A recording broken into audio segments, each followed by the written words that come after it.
Hello. Good evening. It is 2:34 in the AM, and we are back for the second round. We are reading Notebook 2 today, or at least however much of it I can be bothered to read. I did a little research prior to see how long it was.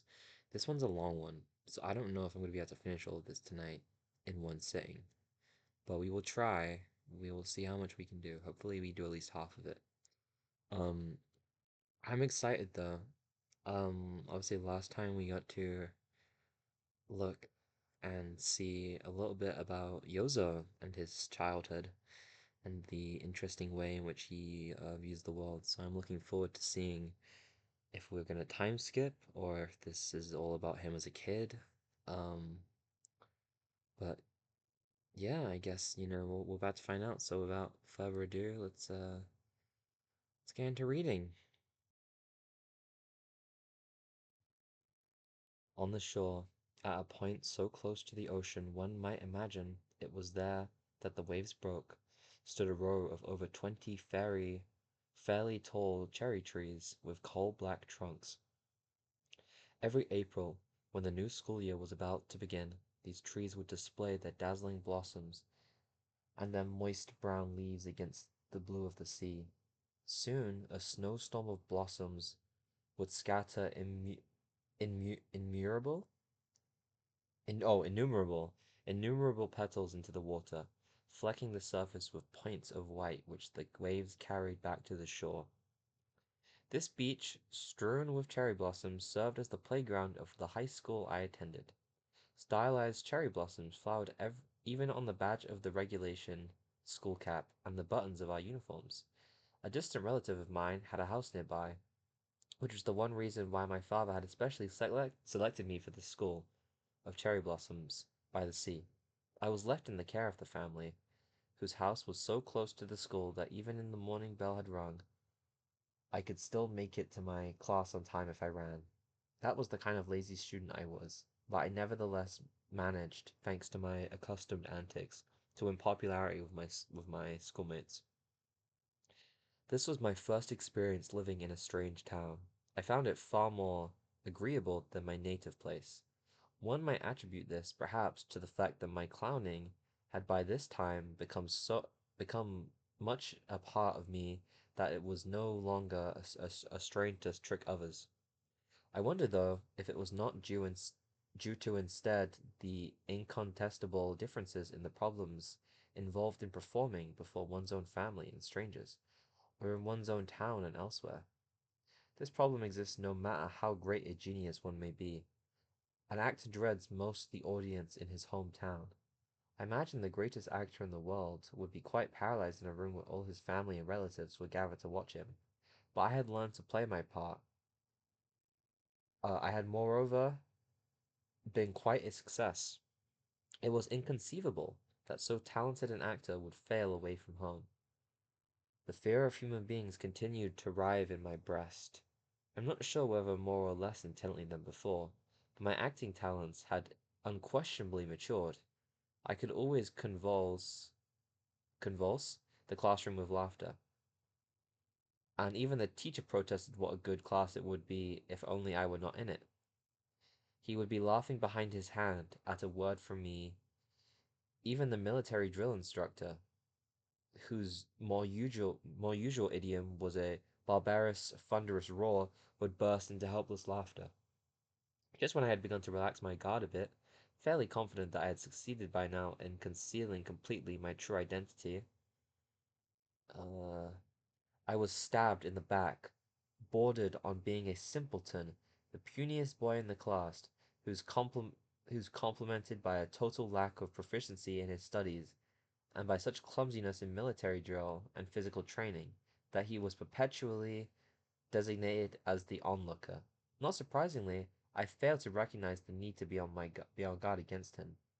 That day, Tak Tak Tak Takeichi Takechi Takaichi. We're gonna call him Takaichi. That day, Takaichi, that was the boy's name as I recall, as usual onlooking during the physical training period while the rest of us drilled on the horizontal bar.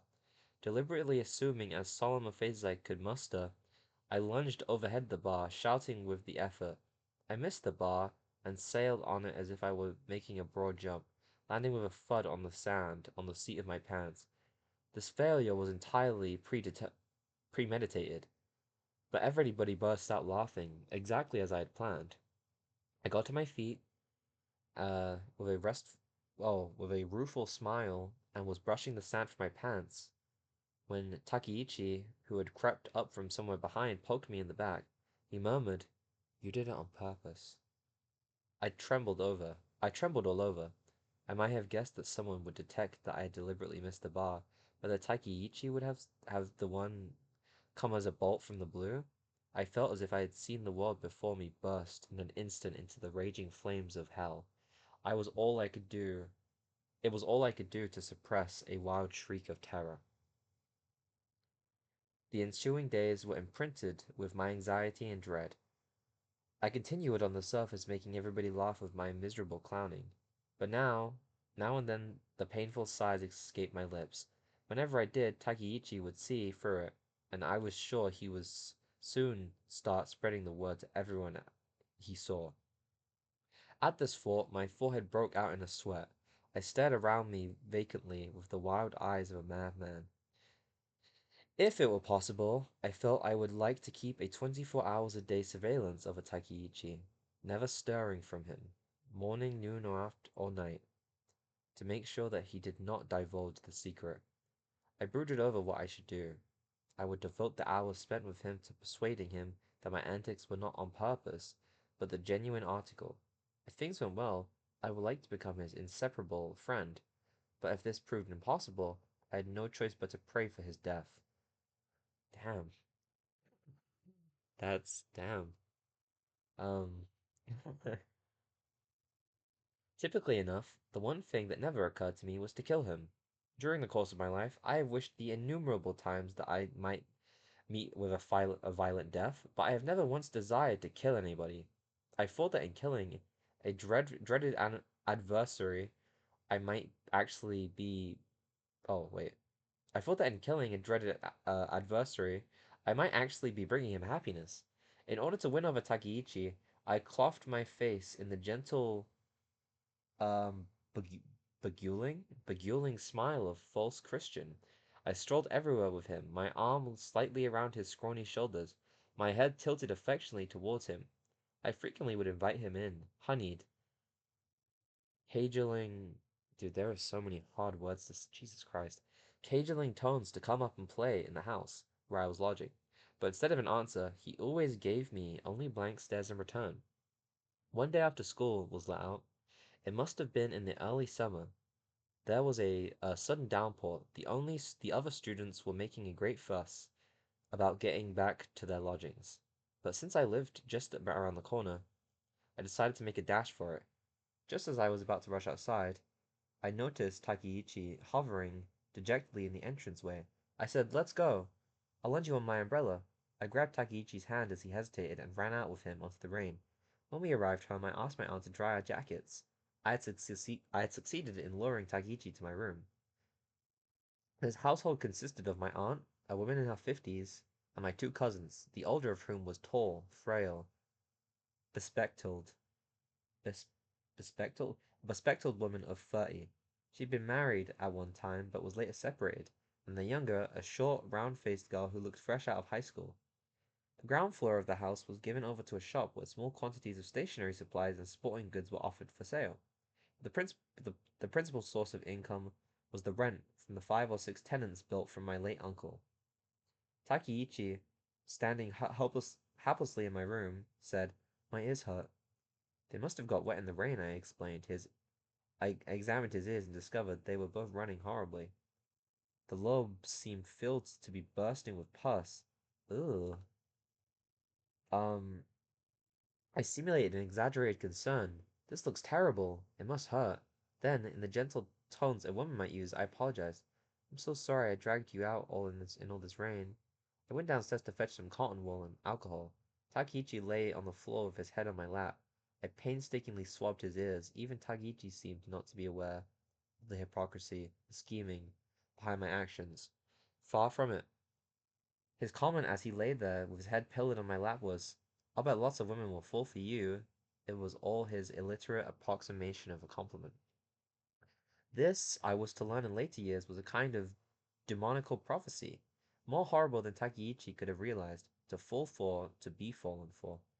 I feel in those words something unspeakably vulgar, farcical, and at the same time extraordinarily complacent. Once these expressions put in an appearance, no matter how solemn the place, the silent cathedrals of melancholy crumble, leaving nothing but an impression of fortuitousness. It's curious, the cathedral. Oh, wait. Um. Oh, wait, no, I was right. Um. It's curious, the cathedrals of melancholy are not necessarily demolished if one can replace the vulgar. What a messy business it is to be fallen for. By the more, by the more liter, by the more literary, what uneasiness lies in being loved. Takeichi uttered that idiotic compliment that women would fall for me, because I had been kind enough to clean the discharge from his ears. Ugh. My reaction at the time was merely to blush and smile without saying a word in return, but to tell him the truth, I already had a faint inkling of what this prophecy implied. No, to speak in those terms of the atmosphere engendered by so vulgar an expression, to fall for is merely to betray a precocity of sentiment not even worthy of the dialogue of the romantic lead in a musical comedy. I certainly was not moved by the farcical, self-satisfied emotion suggested by the phrase to have a faint inkling. I have always found the female of the human species many times more difficult to understand than the male. In my immediate family, women outnumbered the men, and many of my cousins were girls. There were also the maid servant of the crime. I think it would be no exaggeration to say that my only playmates while I was growing up were girls. Nevertheless, it was with very much the sensation that of fretting Wait, it was very much the sensation of treading on thin ice that I associated with these girls. I could almost never guess their motives. I was in the dark. At times, I made indiscreet mistakes which brought me painful wounds. These wounds, unlike the scars of a lashing a man might give, cut inwards very deep, like an internal hemorrhage. Hemorrhage, bringing intense discomfort. Once inflicted, it was extremely hard to recover from such wounds. Women led me on only to throw me aside. They mocked and tortured me when others were around, only to embrace me with passion as soon as everyone had left. Women sleep so soundly when they seem to be dead. Who knows? Women may live in Women may live in order to sleep. These and various other generalizations were products of an observation of women since boyhood, since boyhood days. But my conclusion was that the women appeared to belong to the same species as a man. They are actually quite different creatures. And these incomprehensible, insidious beings have, fantastic as it may seem, always looked after me. In my case, such an expression as to be fallen for, or even to be loved, is not the least appropriate. Perhaps it describes the situation more accurately to say that I was looked after. Women were also less demanding than men when it came to my clowning. When I played the jester, men did not go on laughing indefinitely. I knew that if I got carried away by my success in entertaining a man, and overdid the role, the comedy would fall flat, and I was always careful to quit at a suitable place. Women, on the other hand, have no sense of moderation. No matter how long I went up for my antics, they would ask for more, and I would become exhausted responding to their insatiable demands for encores. They really laugh an amazing amount of time. I suppose one can say that women stuff themselves with far more pleasures than men. The two cousins in whose house I was living while attending school used to visit my room whenever they had time. Then they would knock on my door, no matter how often it came, never failed to startle me, so that I almost jumped out of fright. Wait. The knock on my door, no matter how often it came, never failed to startle me, so that I almost jumped in fright. Are you studying? No, I would say with a smile, shutting my book. I would launch into some silly story miles removed from what I was thinking. Today at school, the geography teacher, the one we call Walrus, one evening, my cousins came to my room after they had compelled me to clown an unmerciful lengths. One of them proposed, Yozo, let's see how you look like with glasses on. Why? Don't make such a fuss. Put them on. Here, take these glasses. They invariably spoke in the same harsh, peremptory, perem, peremptory? Peremptory tones. The clown meekly put on the other girl's glasses. My cousins were convulsed with laughter. You look exactly like him, exactly like Harold Lloyd. The American movie comedian was very popular at the time in Japan. I stood up. Ladies and gentlemen, I said, raising one arm in a greeting, I should like on this occasion to thank all of my Japanese fans. I went through the motions of making a speech. They laughed all the harder. From then on, whenever a Harold Lloyd movie came into town, I went to see it secretly studied his expressions. One autumn evening, as I was laying in bed reading a book, the older of my cousins, I always called her sister, suddenly darted into my room, quick as a bird, and collapsed over my bed. She whispered through her tears, Yozo, you'll help me. I know you will. Let's run away from this terrible house together. Oh, help me, please.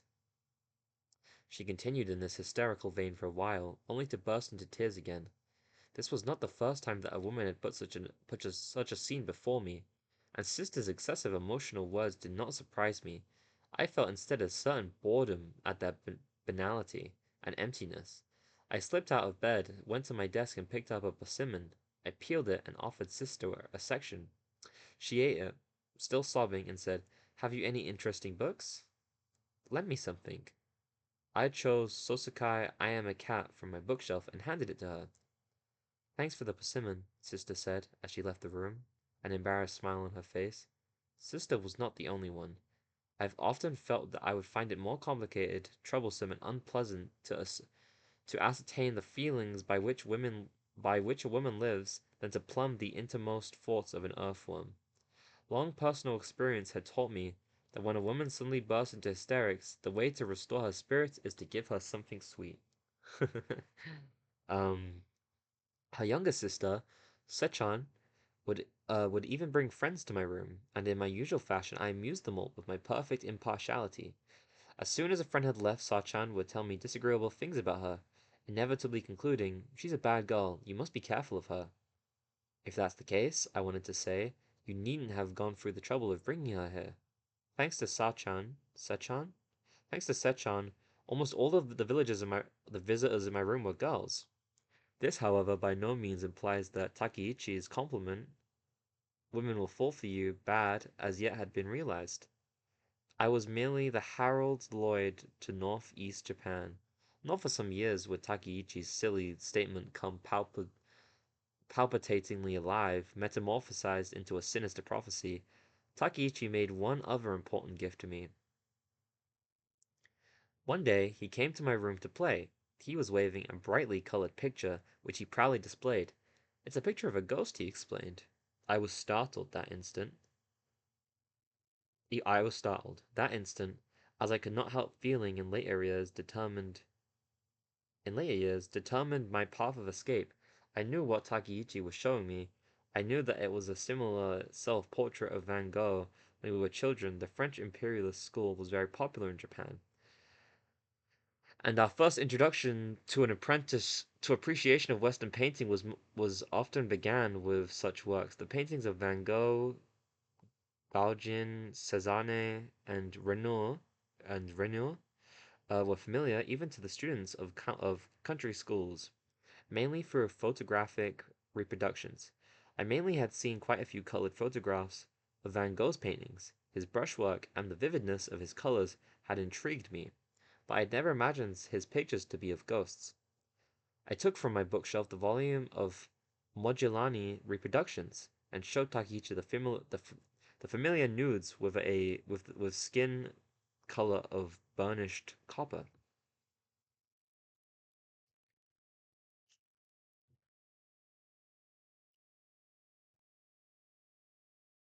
How about these? Do you suppose they're ghosts too? They're terrific. Takichi widened his eyes in admiration.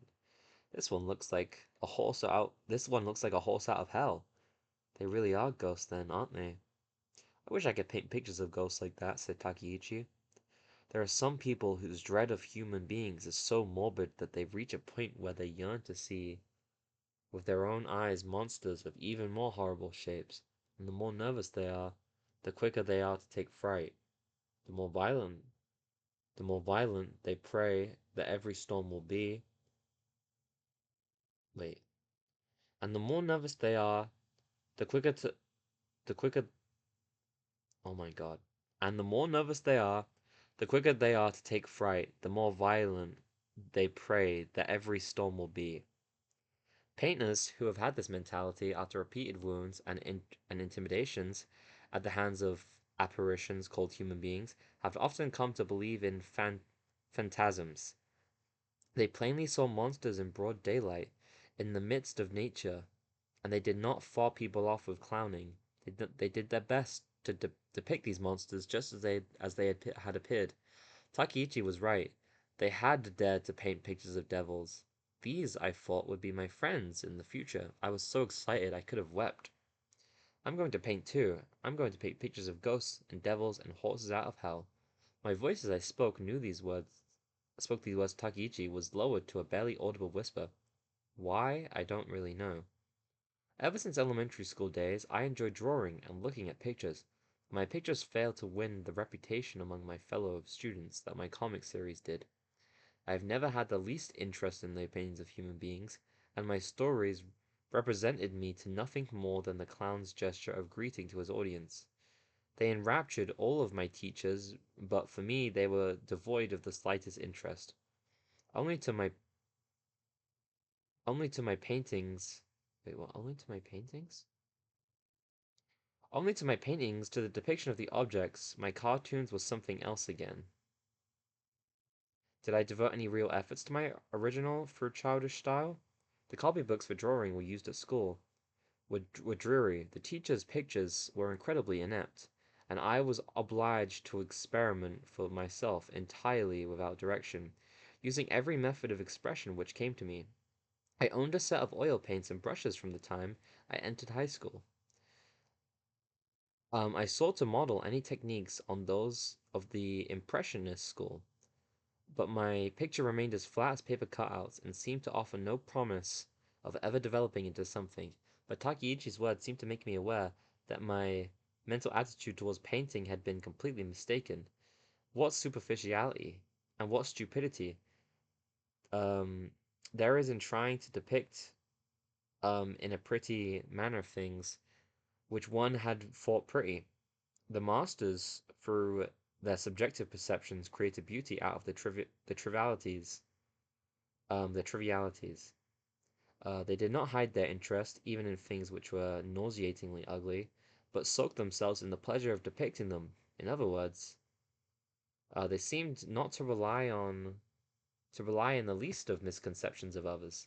Now that I had been initiated by Takeichi into these root secrets of the art of painting, I began to do a few self-portraits, taking care that they be not seen by my female visitors. The pictures I drew were so heartrending as to stupefy even myself. Here was the true self I had so desperately hidden.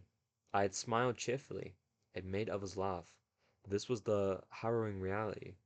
I secretly affirmed this self, was sure that there was no escape from it. But naturally, I did not show my pictures to anyone except Takeichi.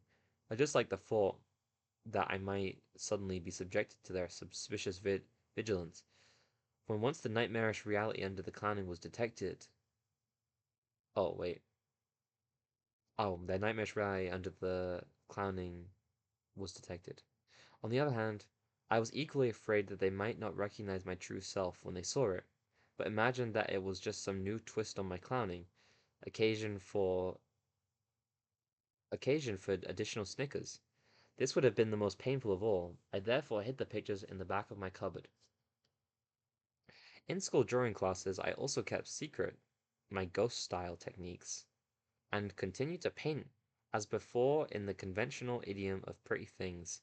To Takeichi, and to him alone, I would display my easily wounded sensibilities, and I did not hesitate to show him my self-portraits. He was very enthusiastic, and I painted 2 or 3 more, plus a picture of a ghost earning from Takeichi's prediction. You'll be a great painter someday. Not long afterwards, I went up to Tokyo.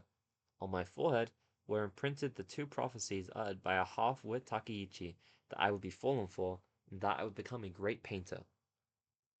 I wanted to enter an art school, but my father put me into college, intending eventually to make a civil servant out of me. This was the sentence passed on me, and I, who has never been able to answer back, dumbly obeyed. On my father's suggestion, I took the college entrance examinations a year early, and I passed. By this time, I was really quite weary of my high school by the sea and the cherry blossoms. Once in Tokyo, I immediately began life in a dormitory, and I went to live with my father's townhouse in. Oh wait. Oh, I immediately began life in a dormitory, but the squalor and violence appalled me. This this time I was in no mood for clowning. I got the doctor to certify that my lungs were affected. I left the dormitory and went to live with my father's townhouse in Yuno. Communal living had proved quite impossible for me. It gave me chills just to hear words such as the ardor of youth or youthful pride. I could not by any stretch of the imagination soak myself in college spirit.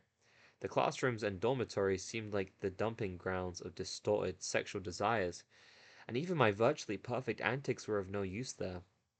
When the diet was when the diet was in session, and my father only spent a week or two of the month in the house, while he was away there, it would just be the three of us in the rather imposing mansion. I feel like my reading is so terrible today. I'm really sorry. I'm stammering all over my words, and it's oh, I'm really sorry if this is not very nice to listen to. It's okay. We'll keep going. An elderly couple who looked after the premises and myself, I frequently cut classes, but not because I felt like sightseeing in Tokyo. It looks as if I shall end my days without ever having seen the Shrine, the statue of Kusunoki, Kuso, Kusunoki Masa, Masahaji, or the tombs of the 47 Ronin. Instead, I would spend whole days in the house, reading and painting. When my father was in town, I set out for school promptly every morning, although sometimes I actually went to an art class given by a painter in Hyongo and practiced sketching for 3 or 4 hours at a time with him. Having been able to escape from the college dormitory, I felt rather cynically, this may have been my own bias, that I was now in a rather special position. Even if I attended lectures, is it was more likely that an auditor than a regular student. Um, Attending classes became all the more tedious. I had gone through elementary and high school, and was now in college without ever having been able to understand what was meant by school spirit. I never even tried to learn the school songs. Before long, a student at the art class was to initiate me into the mysteries of drink, cigarettes, prostitutes, pawn shops, and the left wing fort. A strange combination, but it actually happened that way. The student's name was Maso Horiki. He had been born in downtown Tokyo, was 6 years older than myself, and was a graduate of a private art school. Having no ulterior home, having no oh atil, atileria, a, ulterior at home, he used to attend the art class I frequented, where he was supposedly continuing his study of oil painting.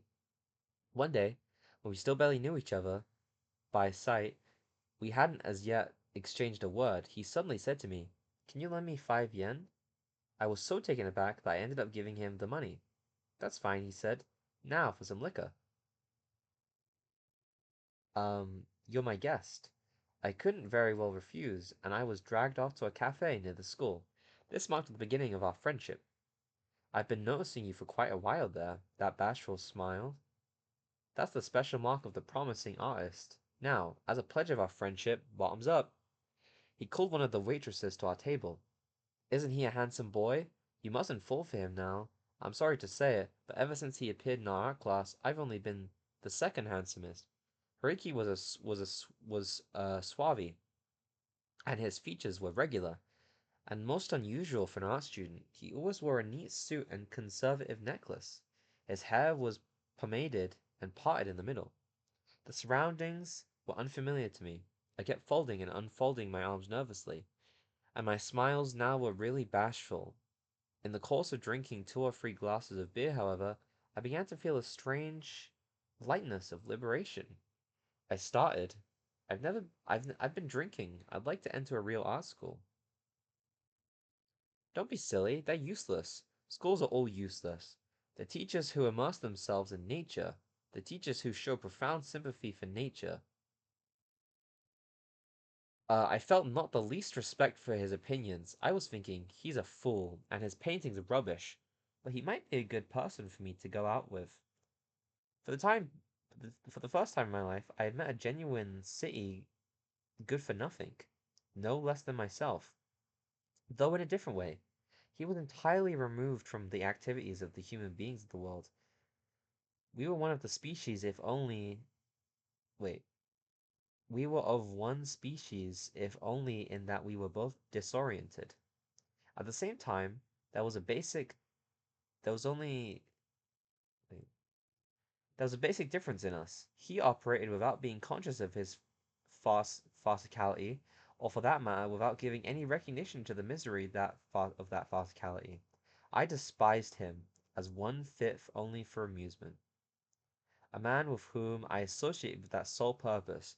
At times I even felt ashamed of our friendship, but in the end, as the result of going out with him, even Hariki proved too strong for me. At first, however, I was convinced that Hariki was a nice fellow, and an unusually nice fellow, and despite my habitual dread of human beings, I relaxed my guard to the extent of thinking that I had found a fine guide to Tokyo.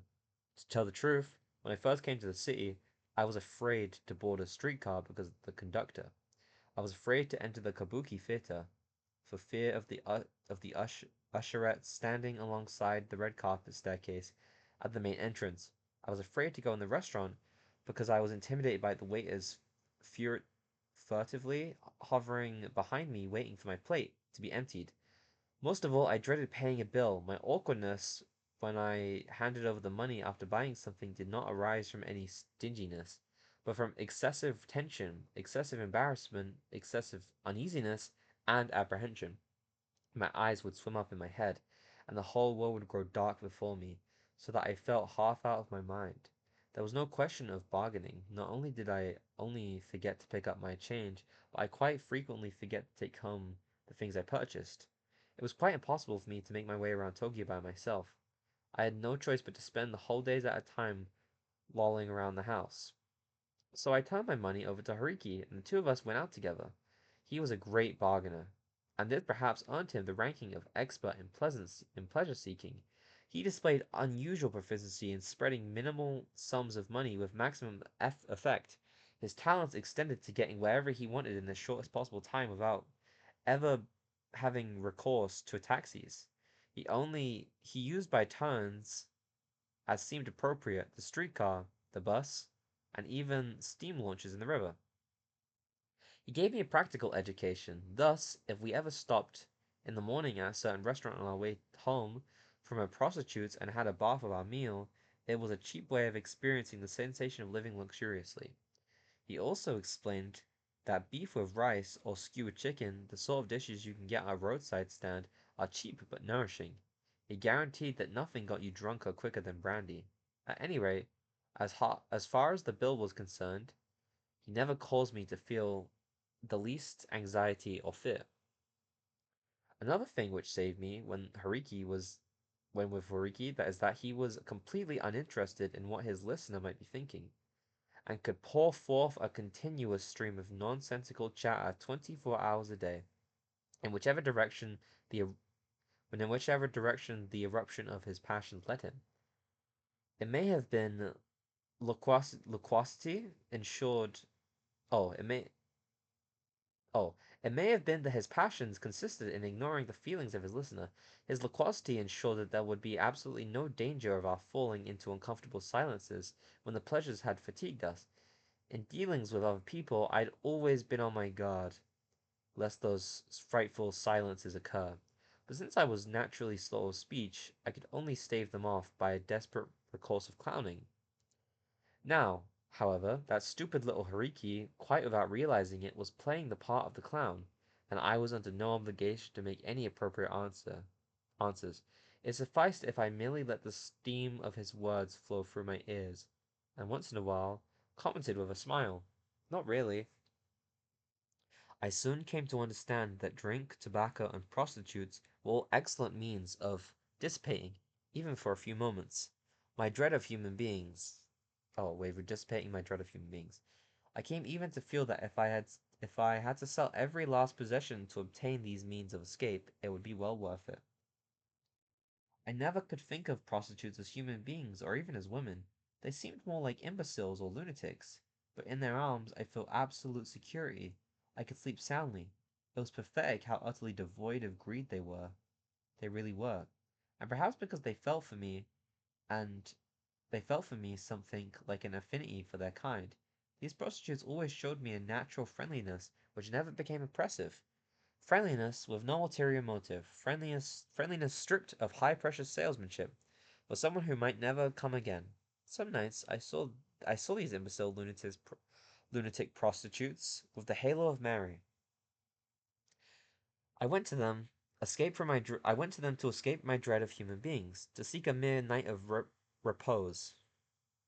But in the process of diverting myself with these kindred prostitutes, I seem to have acquired before that I was aware of it, a certain offensive atmosphere which clung inseparably to me. This was also quite unexpected byproduct of my experience, but gradually it became more manifest, until Hariki pointed it out. To my amazement and consternation, I had quite objective I had quite objectively speaking wait. I had quite objectively speaking passed through an apprenticeship in women at the hands of prostitutes, and I had of late become quite adept. The severest, most effective, the odor of the lady killer, had come to permeate me, and women, not only prostitutes, instinctively detected it and flocked to me. This obscene and inglorious atmosphere was the bonus I received, and it was apparently far more noticeable than the reciprocative effects of my apprenticeship. Hariki informed me of it all as a compliment, I suppose, but it struck a painful chord in me. I remember now clumsily written letters from bar girls, and the general's daughter, a girl of 20, whose house was next to mine, and who every morning I went to school with, and I was always hovering round her gate, all dressed up for no apparent reason. And the waitress at the steak restaurant, even I didn't say a word, who even when I wait, who even when I didn't say a word, and the girl who at the tobacco shop who patronized me all would put the packets of cigarettes she handed me. Um, and the woman in the seat next to mine at the Kabuki theater, and the time I was drunk and fell asleep in the streetcar in the middle of the night, and the letter burning with passion, and that letter burning with passion that came unexpectedly from a girl relative in the country, and the girl, whoever it was, who left a doll, one she had made herself for me when I was away, with all of, with all, wait, with all of them I had been extremely negative, and the stories had gone no further, remaining undeveloped fragments. But it was an undeniable fact that not only were these just some foolish delusions on my part, that they, that were that there lingered around me an atmosphere which could send women into sentimental reveries. It caused me a bitterness which it caused me a bitterness akin to shame to have this pointed out by someone like Hariki. At the same time, I suddenly lost all interest in prostitutes. To show off his modernity, I can't think of any other reason, Hariki also took me one day to a secret communist meeting. I don't remember exactly what it was called. A reading society, I think. A secret communist meeting may have been for Hariki. Just one, just one more time, one more of the sights of Tokyo. I introduced to the comrades, and obliged to buy a pamphlet. I then heard a lecture on Marxian, Marxian economics delivered by an extraordinarily ugly young man, the guest of honor. Everything he said seemed exceedingly more frightful, lurked under the hearts of human beings. Greed did not cover it, nor did vanity, nor was it simply a combination of lust and greed. I wasn't sure what it was, but I felt that there was something inexplicable at the bottom of human society which was not reducible to economics. Terrified, terrified as I was by this weird element, I assented to materialism as naturally as water finding its own level. But materialism could not free me from my dread of human beings. I could not feel the joy of a hope a man experiences when he opens eyes on young leaves.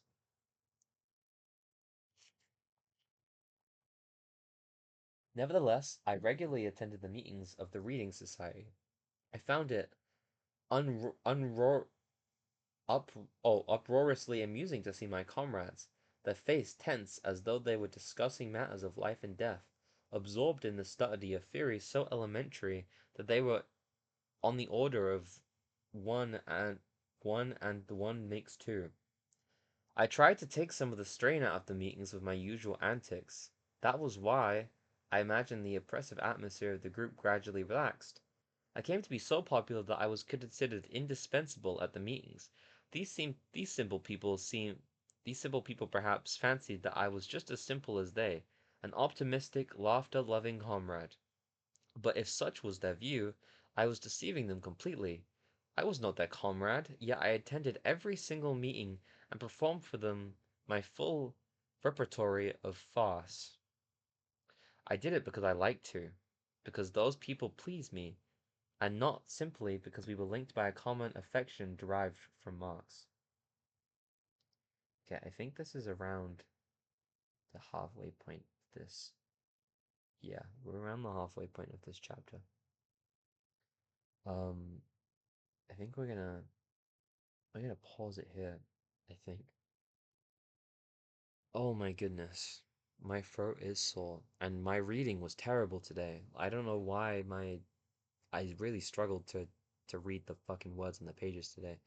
I'm really sorry if the audio sounds terrible listening to it back. But hopefully you get a kick out of it at least. Maybe it'll be funny listening to me. Okay, you know what? A lot of these words are words I haven't seen before, so they kind of like throw me for a loop.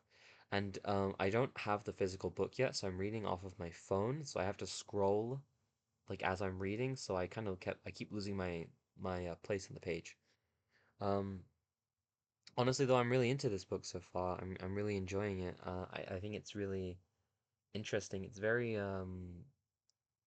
internal, very focused on the self. I like Yozo as a protagonist. I wish I knew how to say the Japanese words, but uh, yeah. But yeah. Other than that, thank you for listening. I'm looking forward to reading the next part soon, and yeah, I hope you have a great rest of your day. I'll see you soon. Good night. Bye bye.